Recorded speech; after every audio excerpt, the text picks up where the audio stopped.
இதுவரைக்கும் சந்திராஸ் கிச்சனை சப்ஸ்கிரைப் செய்யாதவர்கள் ரெட் கலர் சப்ஸ்கிரைப் பட்டனை ப்ரெஸ் பண்ணி சப்ஸ்கிரைப் பண்ணிக்கோங்க. கூடவே பக்கத்தில் இருக்கிற பெல் பட்டனை ப்ரெஸ் பண்ணுங்க. எங்களுடைய அப்டேட்ஸ் உடனுக்குடன் உங்களை வந்து சேரும். Hi friends, welcome to Chandra's kitchen. இன்னைக்கு நம்ம நவராத்திரி கொலுவுடைய 9வது நாள் பிரசாதம் என்ன செய்யறதுன்னு பார்க்கலாம். ஏற்கனவே நம்ம 8 நாள் என்னென்ன பிரசாதம் செய்யறதுன்னு பார்த்தோம். இன்னைக்கு 9வது நாள் வெள்ளிக்கிழமையில நம்ம பால் பாயாசம், சர்க்கரை பொங்கல், மொச்சை சுண்டல் இந்த மாதிரி நம்ம செய்யலாம். நான் இன்னைக்கு வந்து பாத்தீங்கன்னா பால் பொங்கல் செஞ்சிருக்கேன். கூடவே வந்து காராமணி சுண்டலும் செஞ்சிருக்கேன். வாங்க இப்ப நம்ம எப்படி செய்யறதுன்னு பார்க்கலாம். நம்ம காராமணி சுண்டலுக்காக நான் வந்து 100 கிராம் போல காராமணி எடுத்திருக்கேன். இதை நான் வந்து ஊற போடல. நம்ம காராமணி ஊற போடலன்னா கூட நம்ம லைட்டா அதை வறுத்துட்டு அதுக்கப்புறமா நம்ம அலசிட்டு வேக வச்சுக்கலாம். இப்ப நான் அதே மாதிரி தான் பண்ண போறேன். இப்ப நம்ம காராமணியை வறுத்துக்கலாம்.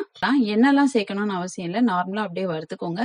இது கொஞ்சம் போல சூடு ஏறினதும் நம்ம ஸ்டவ் ஆஃப் பண்ணிட்டு இதுல கொஞ்சம் தண்ணி ஊத்தி நல்லா வாஷ் பண்ணிட்டு நம்ம குக்கருக்கு மாத்திடலாம்.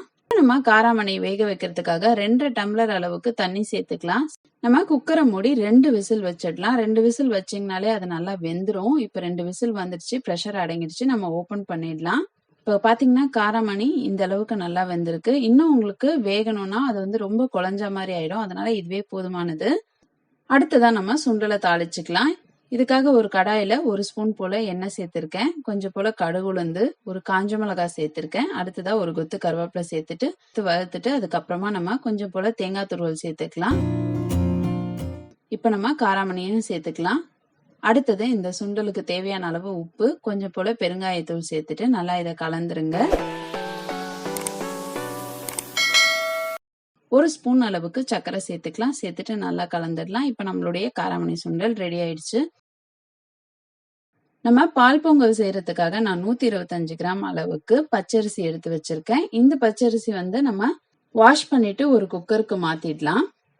அரிசியை நம்ம அளந்த அதே கப்ல 2.5 கப் அளவுக்கு தண்ணி சேர்த்துக்கலாம். அடுத்ததா 2 கப் போல பால் சேர்த்துக்கலாம். சேர்த்துட்டு நம்ம குக்கரை மூடிடலாம். இது வந்து ஒரு 3ல இருந்து 4 விசில் வர அளவுக்கு வேக வச்சுக்கோங்க. நல்லா குழைவா வெந்திருந்ததுன்னா உங்களுக்கு நல்லா இருக்கும். அதனால நல்லா குழைவா வேக வச்சுக்கோங்க. இப்ப நம்ம 3 விசில் வச்சிருக்கோம். ப்ரெஷர் நல்லாவே அடங்கிடுச்சு. நம்ம இப்போ ஓபன் பண்ணிக்கலாம்.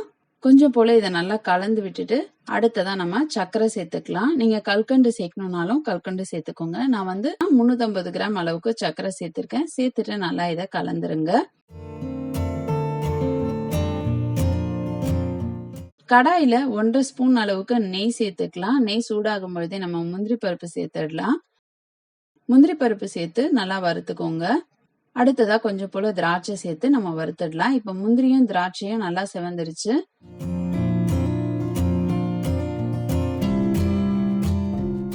அடுத்ததா நம்ம பால் பொங்கல்ல 3 ஏலக்காவை தட்டி வச்சிருக்கிறத சேர்த்துக்கலாம். முந்திரியும் திராட்சையும் வறுத்ததை சேர்த்து நல்லா கலந்துக்கலாம். இப்ப நம்மளுடைய நவராத்திரி 9வது நாள் பிரசாதமான பால் பொங்கலும் காராமணி சுண்டலும் ரெடி ஆயிடுச்சு. நீங்களும் இந்த பிரசாதங்களை உங்க வீட்டுல செஞ்சு பாருங்க. செஞ்சு பார்த்துட்டு உங்களுடைய ஃபீட்பேக்கையும் கமெண்ட்டையும் எங்களுக்கு சொல்லுங்க. இதே மாதிரி இன்னும் நிறைய வீடியோஸ் உங்களுக்காக வந்துட்டே இருக்கு. இதுக்காக நீங்க செய்ய வேண்டியதெல்லாம், இது வரைக்கும் சந்திராஸ் கிச்சனுக்கு சப்ஸ்கிரைப் பண்ணலன்னா சப்ஸ்கிரைப் பண்ணிடுங்க. பக்கத்துல இருக்கிற பெல் பட்டனை பிரஸ் பண்ணுங்க. அதுல ஆல் நோட்டிபிகேஷனை ஆன் பண்ணிக்கோங்க. அப்பதான் நாங்க போடுற வீடியோஸ் உங்களுக்கு உடனே வந்து சேரும். நான் இன்னொரு சுவாரஸ்யமான ரெசிபியோட உங்களை சந்திக்கிறேன். நன்றி, வணக்கம்.